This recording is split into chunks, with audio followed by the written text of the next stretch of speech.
Another way in which we see ignorant conjecture being used by unbelievers in the place of research and evidence and argument is in the radical opinion that we have no literary or historical basis for believing that Jesus of Nazareth actually ever lived. And you will hear people say that. You may hear, again, professors say that. And when they do, you need to spot the obvious prejudice and conjecture in that kind of remark. You see, such a criticism simply takes it for granted that the Bible should not be taken in any way as a literary source of historical information. Somebody says, we have no literary evidence for the existence of Jesus. You got to hold up your Bible and say, well, there's quite a bit in here. Oh, well, but that doesn't count. Oh, why not? Now again, just meeting the unbeliever on his own turf for the time being, which is not the most important way of doing apologetics, as you'll see. But the point is, unbelievers should be embarrassed by their intellectual prejudices. And you can point that out. Just about any unbelieving historian of the ancient world will have to admit that the Bible is a source of information about the ancient world. Now, that doesn't mean that they're willing to accept all that the Bible says or the way in which the Bible puts things. In fact, when you're studying, you sometimes will run into at secular universities courses on Christianity as a religion or the Bible as literature and so forth. And undoubtedly, you're going to run into an interpretation of the Bible that says something like this. Well, in the Old Testament, we read predictions of the Babylonian captivity. But of course, we know that predictive prophecy is impossible, so these portions of the Old Testament were really written during the captivity or after the captivity in Babylon. You know, and people who are willing to be negative toward the Bible will float right downstream with that reasoning and say, oh yeah, that's right. Can you see the prejudice that's involved in that? If the Bible is what it claims to be, then it's predictive prophecy. But if you say predictive prophecy is impossible, then you must know an awful lot. You must know that God does not exist, He is not personal, does not reveal Himself, and doesn't bother to give prophecies like that. And if you know all of that, it's not just your mere opinion. If you know all of that, then of course you can interpret the Old Testament and say, well, this must be written afterwards. So I'm not claiming that unbelieving scholars who read the Bible are willing to accept every bit of it. But even those who say stupid things like there's no predictive prophecy and therefore this had to be written later, even those professors tell us that the Bible is a main source of information about the ancient Near East.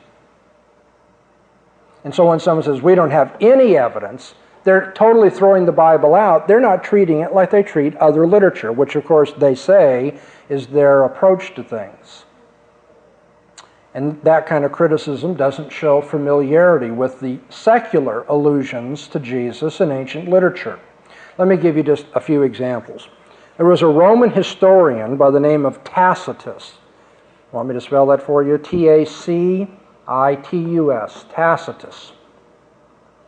And in his Annals, Book 15, Section 44, he refers to a man by the name of Christus, who he said suffered the extreme penalty at the hands of one of our procurators, Pontius Pilate.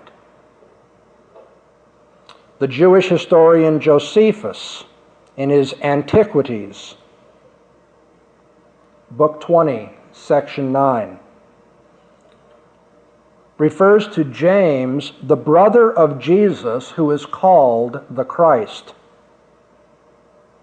And so when unbelieving scholars, or worse, students at the university will throw things out like, well, we don't really have any historical reason to believe that there was a Jesus at all. Not only are they prejudicially dismissing the Bible as a source of information, even on their own terms. I mean, they may want to explain away the supernatural about Jesus and so forth, but this is a source of some kind of information that has to be dealt with, and they don't deal with, they haven't read in the field. If they did, they'd know that there are allusions to Jesus even in secular literature. There was a time when critics of the Old Testament ridiculed it for mentioning a tribe of people known as the Hittites. At that time, the Hittites were unknown outside of the Bible. That is, the Bible talked about the Hittites, but at that point, scholars didn't have any other information except the Bible about the Hittites. And believe it or not, I can give you the books. If you go to a library that has old books, I can show you books where the Bible was ridiculed for mentioning the Hittites. We all know there were no Hittites, but the Bible makes up this term Hittites and uses it. Such presumed flaws in the biblical record were taken as rendering it worthless as a historical document until Hittite artifacts and monuments began to be discovered around Carchemish by archaeologists beginning in the year 1871. The Hittite civilization is today one of the best-known cultures of the ancient world. And yet prior to 1871, the Bible was ridiculed for its historical inaccuracy in speaking of this unknown tribe, the Hittites. Archaeology has over and over and over again proven to be the enemy of Bible critics because it unearths their negative prejudices and repeatedly confirms the accuracy of the Scriptures in the particulars of history. H.M. Orlinsky once wrote, and I quote him, "More and more, the older view that the biblical data were suspect and even likely to be false unless corroborated by extra-biblical facts is giving way to one which holds that by and large the biblical accounts are more likely to be true than false." Now don't get me wrong, I'm not real proud of somebody who says the Bible is more likely to be true than false. That's not a Christian opinion, and I'm going to do better than that when we defend the faith. But what I'm saying is when unbelievers say, oh, you can't trust, the history, Hittites, historical Jesus, and so forth, then realize that even unbelieving scholars will tell you other than that.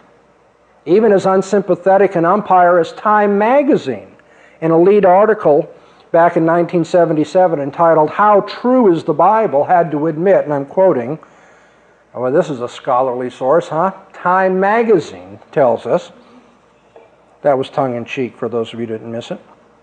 After more than 2 centuries of facing the heaviest scientific guns that could be brought to bear, the Bible has survived and is perhaps the better for the siege. Even on the critic's own terms, historical fact, the Scriptures seem more acceptable now than they did when the rationalists began the attack. Now, I'm only trying to make one very simple point here, and that's that you must be prepared to expose the conjecture and the prejudice of unbelievers. They don't always come out and say, oh, I haven't read this, I haven't done the research, and it's just my opinion. But they'll throw this conjecture out. Well, you can't trust the text of the Bible. Or, we don't even know that Jesus existed. Or you can't count on the Bible to be accurate historically. You need to be able to embarrass the unbeliever when he uses arbitrary and ignorant conjectures in the place of evidence and reasoning. We have to point out how unreasonable it is to be prejudiced in any area, but especially in an area that has to do with eternal consequences. The more people come to know about the facts or the details of the text of the Bible or the historical reports of the Bible, the more they come to know about that, the less likely they will be to dismiss the book out of hand. I'm not saying that the more they come to know, the more likely it is they'll come to be Christians.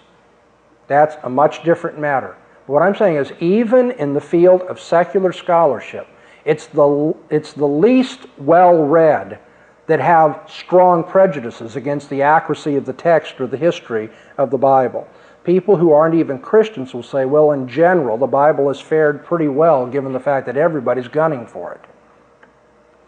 Okay, so examples of arbitrariness: mere opinion, secondly, relativism, thirdly, ignorant conjecture, and then fourthly, as a form of arbitrariness, unargued bias.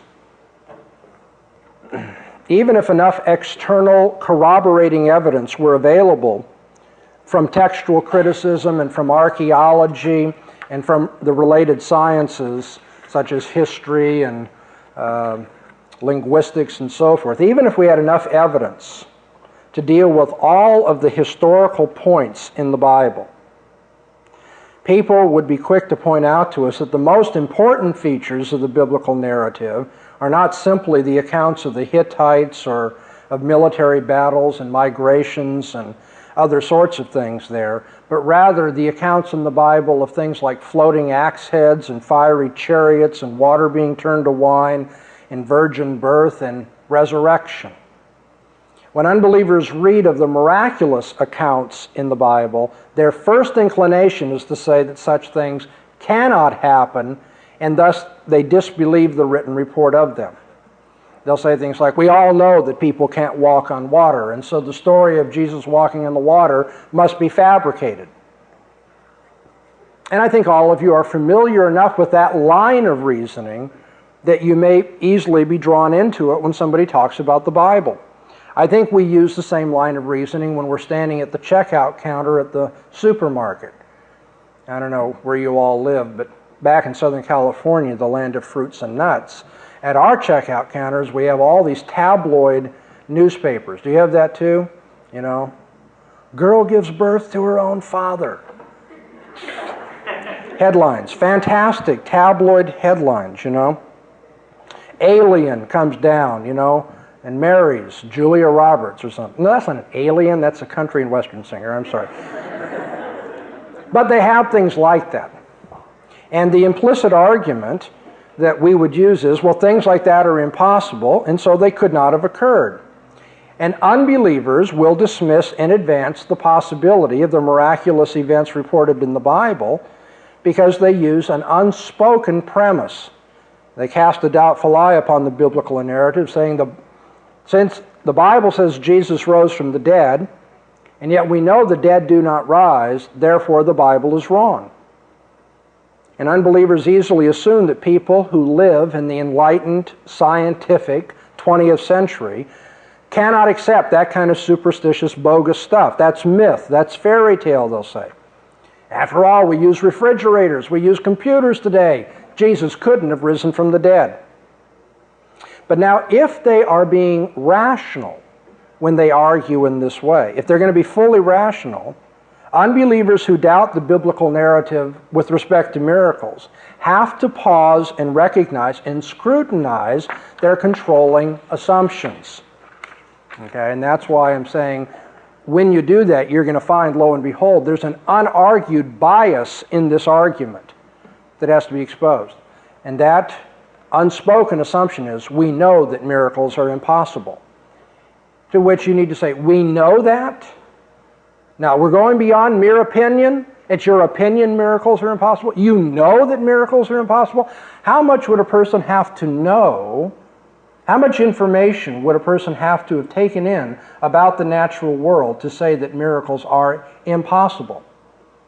Notice, not unlikely or rare, but impossible. And anyone figure this out? It's not a really tough thing logically. How much would you have to know about the natural world to dismiss the possibility of miracles? You'd have to know everything, wouldn't you? You'd have to know every fact of science, every conceivable fact of science. And say, okay, I've looked at all of them, and I now know that there's just no room for the miraculous here.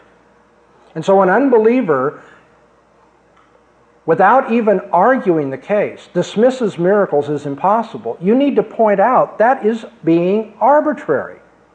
Now, it would be a very interesting argument for somebody to show the impossibility of miracles. You know, and I don't want to say it's impossible that somebody would try that. But you know, the vast majority of people you talk to, even at the university level, the vast majority of professors, are not going to bother to argue the impossibility of miracles. They're just going to what? Take it for granted. That's a bias. Rational people don't just take things for granted.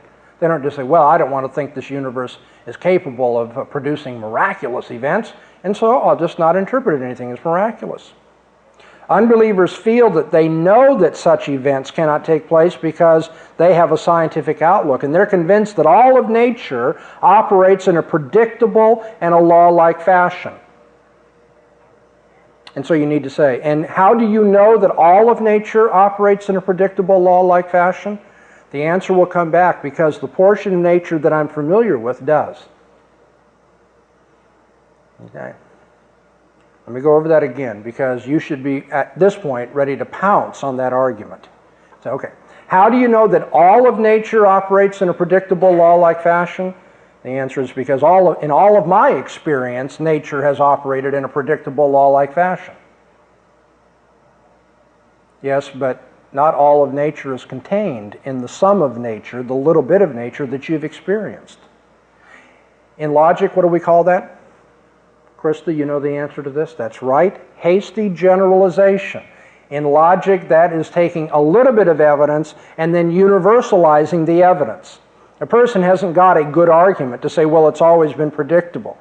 And then if you point that out to unbelievers, what they're going to tell you, I love this, they'll say, oh, well, yeah, that's right. I don't know that all of nature is like that, but miracles would run counter to the regularities in my experience. They would not be predictable given the world that I know, and so they're really extraordinary then. If there are miracles, they would be really extraordinary. And you want to go, duh, yeah. Isn't that the point? We wouldn't call them miracles if they weren't extraordinary. Okay, now an unbeliever who hears that and realizes, I've really got a bias here that I've been pushing, in my argument, and I have no argument, no logically sound argument for that bias, is going to have to fall back then on not allowing for any possibility of miracles because he believes that causality operates in the universe. In fact, everything that is to be explained, according to the unbeliever, if you wish to be scientific, if you wish to be rational, if you wish to be modern and enlightened, must be explained in a causal fashion. We're not just talking about what causes malaria here. We're not just talking about how to build a bridge or send a rocket to the moon. We want to explain human behavior in causal terms as well. Anything that happens must have some kind of natural, causal explanation for it. Okay, for the time being, let's assume that the unbeliever is going to be able to rule out miracles as soon as he arrives at a foundation for causality. Okay, we say, okay, I guess that's true. If everything operates in a causal fashion, then we aren't going to have any extraordinary or supernatural events like miracles. But I want to ask you, just before you leave here, could you explain to me now, why is it you believe that there's predictability in the universe at all? In general now, just why can you use causal analyses when you explain anything? Well, the unbeliever says, well, we've used causal analyses in the past. I mean, the sun has come up every day in the past, just like we predicted. We can tell you the time of sunrise and sunset and so forth. We can give you a causal analysis of that. And causal analyses have been used in the past to build bridges and blah, blah, blah, blah, blah. All these successes in the past. You say, oh, okay, I buy all that. But it's kind of like the Columbo thing. But just one more question before you leave now, please. Just what?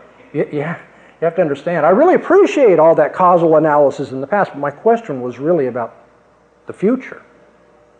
How can you be sure that the causal analyses that you've used in the past are going to apply in the future? Now, I understand why you think it's applied in the past. By the way, you're being very generous when you let them have that. Because if you're going to be a vicious philosopher like Dr. Bahnsen is paid to be sometimes, you'd say, oh, in other words, we have memory traces of the past that you're relying on, and you have a reason to trust your memory? Or somebody else's? I mean, we could get pretty nasty, but that wouldn't be very Christian, would it? So usually you want to give the unbeliever a lot so that when you do finally, hang him with his own rope, he realizes that you did it charitably. So I say, okay, I really do appreciate all this memory we have of the past and how causal analyses were helpful. And I understand that people saw these things, and they tested them with their senses and so forth. They observed how the causal analysis allowed for predictability in the past. But I want to know, in the future, will this be true? Now, if the reason unbelievers know that causal analyses were legitimate in the past is because they observed it, then you would expect unbelievers to say, well, and we've observed the future, and that's how we know. But of course, they're not going to fall for that, because if they could observe the future, then there'd be predictive prophecy, and we'd be back to the Babylonian captivity. We'd have to grant the Bible could do that too. No, no one has observed the future, Dr. Bahnsen. Okay, well then you are reasoning from the past to the future. I'd like to know on what basis you do that. How can you expect uniformity between previous experience and future experience? To which the answer will be, you love the way unbelievers reason in circles, and yet they accuse us of this. They'll say, well, because it's always been that way in the past. It's always been predictable in the past, and so it'll be predictable in the future. Say, okay, I appreciate that. That's really good. It was predictable in the past. But again, how do you know that even though the future was like the past in the past, that the future will be like the past in the future? Now look, the first lecture was right after lunch. I could understand you having trouble then, okay? Not enough blood to the brain and so forth. But now I don't want to see anybody looking at me like, what's he talking about? Okay, in the past, this podium separates past from future, okay? On this side of the podium, can I get around? Yeah, okay. On this side of the podium, this past was analogous to this future. Or if you will, this future was predictable based on this past, okay? And this future was predictable based on this past. And so when I say, how can you know that the future will be like the past? The person says, it's always been like that in the past. Right? But the question is not that. I agree that in the past the future has been like the past. I want to know whether on this side of the podium the future is going to be like the past. And does the unbeliever have any basis for that? Well, yes, he does, as a matter of fact, but not as an unbeliever. We do have a reason to believe the future will be like the past. And that reason is that we have a sovereign God who created this universe and controls it sovereignly, and he is true to his word. And he has promised that the future will be like the past. In fact, he even built that into the Noahic covenant. You can count on the fact that seed time and harvest will follow each other. God had been governing the universe that way previously as well. You can count on this, that if we are to have dominion in this world, we're to subdue all the world to God's glory, the world is a predictable place. If you learn more about the world, you'll be able to have control over the world, and you can use that to the glory of God. Given a Christian view of the universe, I do expect the sun to rise tomorrow. In fact, I've got promises about that. And the only exception is if Jesus comes, and that's an eschatological issue that we don't want to get into right now. I don't expect he'll be back tomorrow. But if, apart from the hypothesis Jesus comes back tomorrow, the sun's going to rise tomorrow. I know that because I'm a Christian. But now the unbeliever would then have to run to a Christian view of the world and say everything operates in a law-like fashion. And then, having used the Christian worldview to prove the predictability of the natural world, turn around and take the predictability of the natural world to argue against miracles which are found in the Bible, and then say, see, Christianity's not true. And now some of you are smiling, so you see what has happened. What I'm getting at is the unbeliever would have to assume a Christian view of the world in order to have a foundation for his argument against the Christian view of the world. His argument is miracles can't happen because there's predictability or causality in this world. But the only way that can be defended, and we're going to do this again later, by the way, when we look at Bertrand Russell, the only way you can defend the predictability of the natural world is to have a Christian view of it. And so how can you then use the predictability of the natural world to argue against miracles and therefore say Christianity is false? Dr. Van Til used the example of a child that was sitting on his father's lap on a train one day, and he saw this child reach up and slap his father in the face. Dr. Van Til said that's a good analogy of what the unbeliever has to do intellectually. The unbeliever sits on the lap of God, assumes the truth of the Christian worldview so that he might be in a position to reach up and slap his heavenly Father's face. You have to first believe the Christian view of the world before you could reason against the Christian view of the world. So here you have another form of arbitrariness when unbelievers have the unargued bias, in the case of miracles, everything operates in a law-like fashion, and so there can't be miracles. The fault here is not that unbelievers have philosophical presuppositions that they bring to the evidence. please understand, because there are some teachers of apologetics that would tell you, see, what's wrong with the unbelievers? The unbelievers got some assumptions. Well, that's not in itself bad, because everybody has assumptions when they reason. In fact, everybody has fundamental presuppositions. It's not that the unbeliever has presuppositions, it's that the unbeliever could only make sense of his argument by using our presuppositions and then turning around and trying to refute Christianity on the basis of them. All right. Will the argument fly? The first thing on your checklist.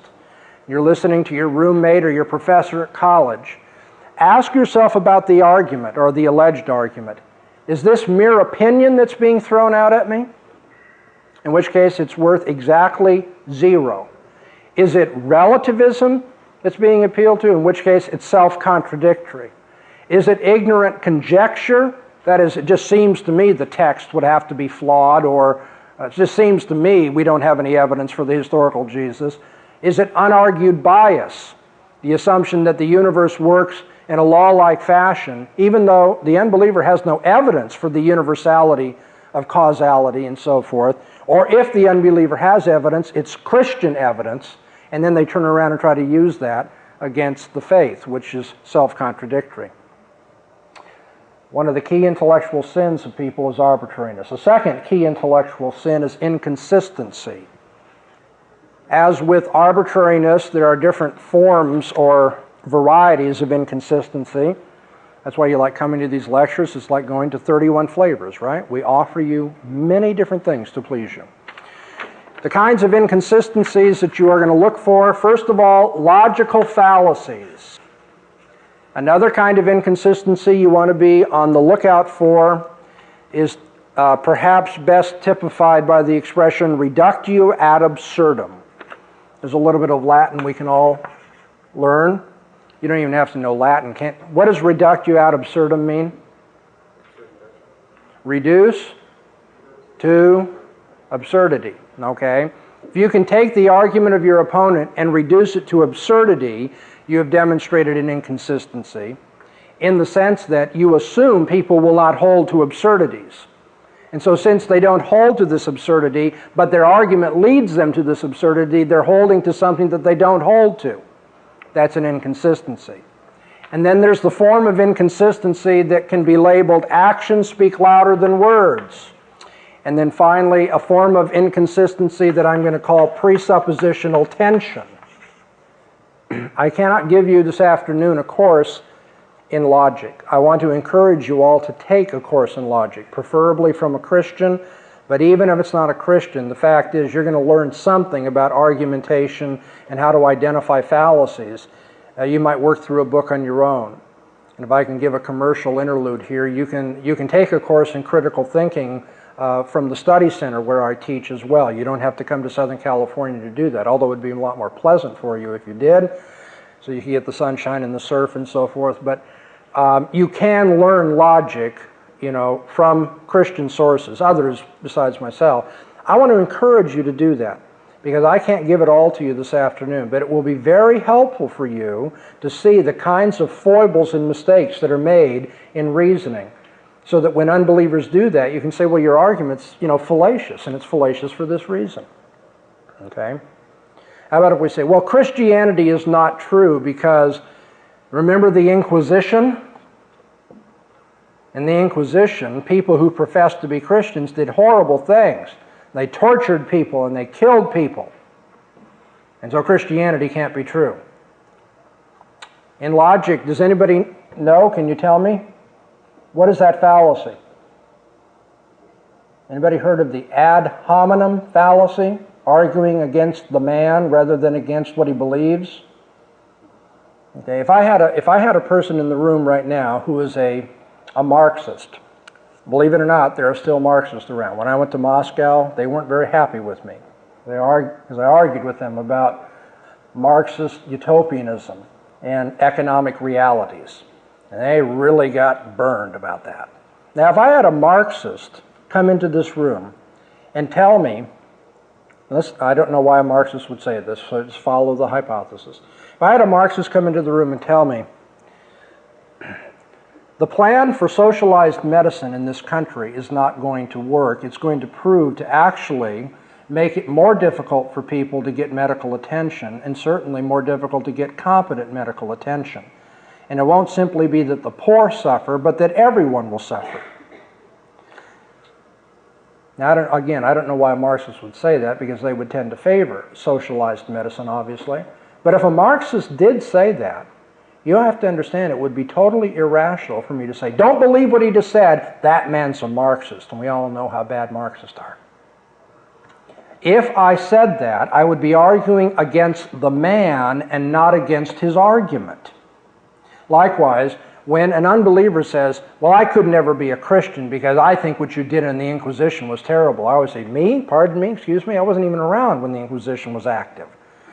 Well, but people who said they were Christians did that. I said, yes, but I want to know whether what they believed was true. And the fact that you don't like the people who profess to be Christians has nothing to do with whether they said this, when they said this or that, it was true or not. That's known as the fallacy of arguing against the man. Now, there are a lot of different versions of ad hominem argument, but I have to resist getting into that because Gary keeps telling me my time's short. You need to know something about logical fallacies so you can point out the inconsistencies in the unbeliever's argument. But beyond logical fallacies, you should especially know the technique of reasoning that I have labeled reductio ad absurdum, reducing your opponent to absurdity. Reductio ad absurdum rests upon a particular law of logic that says whatever implies that which is false is itself false. You want that again? Whatever implies what is false is itself false. And I'm afraid in the short time that I have, I was going to explain to you why that has to be, but maybe you just have to take it on my authority right now. If some premise or some position implies a false premise, the original premise is false as well. If it really does imply that, then the original premise must also be false. And so, that being the case, if you can reduce your opponent's position to something which is false, or known to be false, that is, reduce it to an absurdity, then you have refuted the position of your opponent. This is what's known in debate as reductio ad absurdum. I'm going to take what you believe and wring the logical changes on it. I'm going to show that it leads to another position, a position which we all know to be false. Let me give you an example.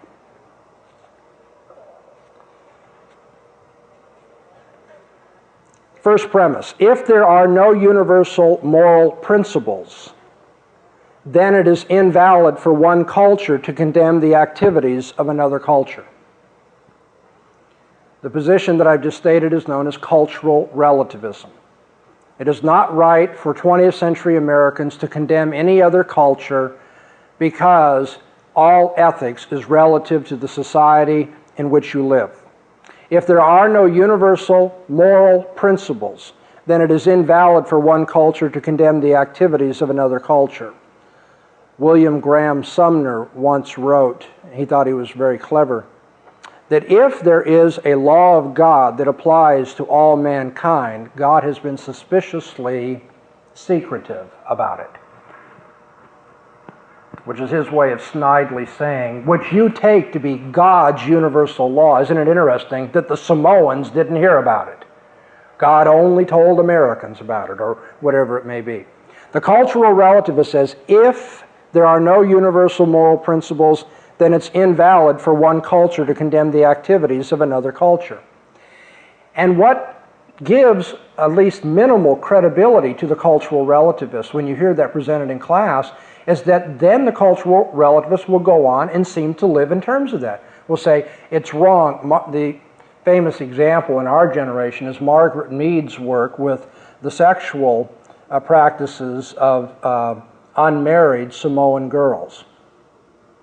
And she came to the conclusion, which by the way was later pretty much demolished in terms of its historical factuality by another researcher or sociologist, but nevertheless, She came to the conclusion that since these Samoan young girls don't practice the kind of chastity that is taught in America for unmarried young ladies, that therefore all moral values are relative. Where there's some huge leaps of logic that are there. But my point is, that's the sort of thing people will bring up. They'll say different cultures have different standards for marriage or for private property or for life, whatever. You know, we all know that Eskimos send their, invalid, which is to say their invalid parents on ice floats out to sea and let them die and so forth. And so it turns out that from culture to culture you have different moral standards. So you hear those kind of examples and people will think, oh, okay, well then the person's willing to live in terms of his premise. There are no universal moral absolutes, and so one culture cannot condemn another culture. But then you have to learn to bring up the counterexamples that are not so easy for the cultural relativists. You say, well, then I guess it would be wrong for us to condemn Hitler's Germany, right? The Nazi atrocities were fairly true to the Nazi philosophy of life. So in that culture, it's perfectly all right. Or if you really want to step on toes, I'd suggest you try this one. Well then, Martin Luther King Jr. was certainly out of his place to try to reform American culture, wasn't he? Because the absolutes of any culture give us our moral standards, and he was trying to criticize the absolutes of racist American culture, or at least what he took to be racist American culture. The irony is that cultural relativism doesn't allow you to criticize anybody. And yet cultural relativists will turn right around and do what? They'll criticize racism, they'll criticize Hitler, they'll criticize Idi Amin, they'll criticize the genocide of the Jews, they'll criticize the practice in India of a widow being burned on the funeral pyre of her husband, and on and on and on and on. They'll say this is horrible. These sorts of things shouldn't happen. We've got to change the world. But if you're a cultural relativist, you have no reason to change the world because everything's relative. So here's the reductio ad absurdum. What did I say the first premise was? If there are no universal moral principles, then it's invalid for one culture to condemn the activities of another culture. That is, relativism implies something that you know is not true. It implies that you shouldn't condemn a Hitler. You shouldn't condemn racism. You shouldn't condemn any number of these atrocities that might be brought up.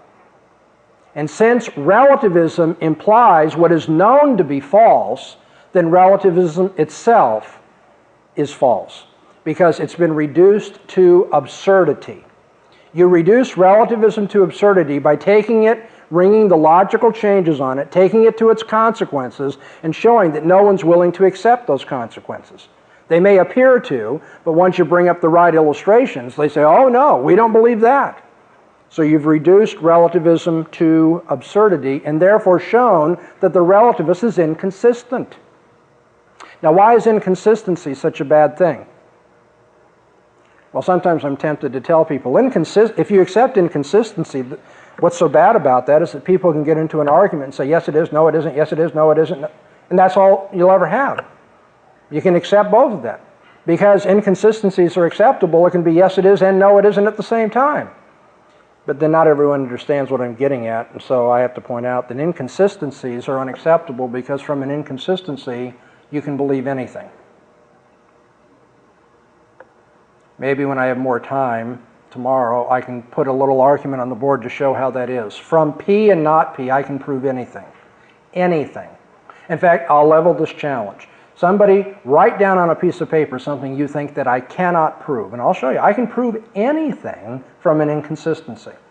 And that's why in intellectual circles, if you're trying to be rational, you cannot accept inconsistencies. Logical fallacies, reductio ad absurdums. Another kind of inconsistency can be called the actions speak louder than words fallacy. I'm making that up, but it'll help you remember it. Actions speak louder than words. It is not a mark of rationality for a person to assert one thing and then live contrary to that assertion. That might be considered a kind of moral hypocrisy, but equally it can be seen as a kind of irrationality. There's an inconsistency or tension within the reasoning of the unbeliever. because the unbeliever has one belief that he's using when he linguistically asserts his position, but then he has a conflicting belief evident when he behaves in a way contrary to what he asserted previously.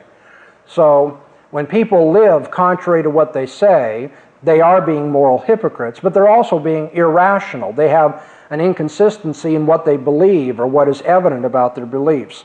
And the life of the unbeliever, it turns out, is riddled with just such inconsistencies. Let me give you some examples quickly. An unbeliever will presuppose human dignity and attend the funeral of a dead friend, honor a relative who has passed away. And yet, at the same time, the unbeliever is known to have argued previously that man is, in principle, no different from any other product of evolution, like a horse or a dog. Now, social events like funerals are solemn events where Christians don't want to make asses of themselves by doing this, but hypothetically, I've often thought when I've gone to a funeral, especially when unbelievers are going through all this stuff about human dignity and so forth and so on, how wonderful this person is, I say, what are we doing here at this funeral? We don't have funerals for dogs. Well, some people in Southern California do, but they're considered weirdos. We don't have funerals for horses, for aardvarks and cockroaches. Why are we having a funeral for this particular part of the evolutionary chain? See, on the one hand, the unbeliever says man is nothing but advanced protoplasm, just the slime that's evolved. And yet he doesn't treat him like slime or her like slime when the death takes place. It's a kind of irrationality. The unbeliever will insist that man is nothing more than a complex of biochemical factors that are controlled by the laws of physics. And then the unbeliever who has argued all day that way in the science lab or in the lecture hall at the university goes home and kisses his wife and children and says he loves them. Man is nothing more but biochemical reactions controlled by the laws of physics, and yet he acts like there's something more, something above biochemical responses when he kisses his wife and says he loves her. The unbeliever will argue that in sexual relations, anything goes. There are no moral absolutes. I heard that so often when I was a college student during the sexual revolution. And then the same unbeliever who says anything goes will turn around and condemn the war in Vietnam as an absolute moral atrocity. Excuse me? Isn't there something wrong with this argument? When it comes to shacking up with my girlfriend, anything goes. When it comes to the United States getting its pleasure by beating up South Vietnamese, that's not okay. Once you say anything goes, guess what? Anything goes. You can't turn around and be a moral absolutist then. The unbeliever will indignantly condemn child molesters, even though he said you can get your sexual pleasure any way you wish. Well, of course, I think child molestation is horrible. I think it's a capital offense. There's no doubt about my negativity about it, but I can make sense of what I'm saying when I condemn child molestation. The unbeliever cannot. What you have in the case of the unbeliever is somebody who says one thing with his words, but his actions betray it. Actions speak louder than words. That's another kind of inconsistency we wish to point out. And when we come back after our question and answer period now and tomorrow for the next lecture, I'll talk about presuppositional tensions you should look for in the arguments of unbelievers. Remember, just by way of review, when you hear the unbeliever argue, you want to do a checklist. You want to ask first, is he being arbitrary? Secondly, is he being inconsistent? Thirdly, what are the consequences of this argument? And then fourthly, what are the preconditions of intelligibility for this argument?